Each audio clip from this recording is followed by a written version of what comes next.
We climbed up on the road to the church, although it was a lot further than it looked. The road got steeper with every step, and I was feeling kind of drunk. I always do when I get too sleepy. My legs got heavier and heavier.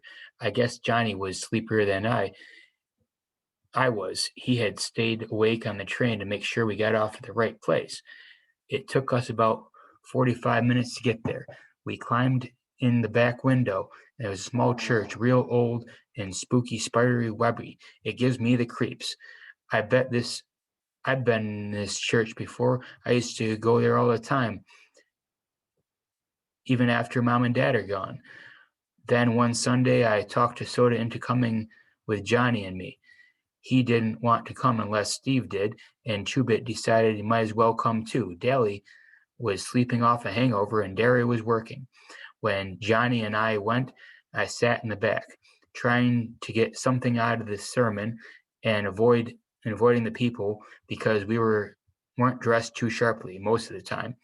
Nobody seemed to mind, and Johnny and I really liked to go.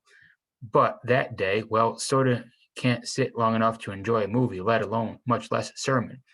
It wasn't too long before he, Steve, and Chubit were throwing paper wads at each other and clowning around. And finally, Steve dropped the hymn book with a bang, accidentally, of course. Everyone in the place turned around and looked at us, and Johnny and I nearly crawled under the pews. And then Chubit waved at them.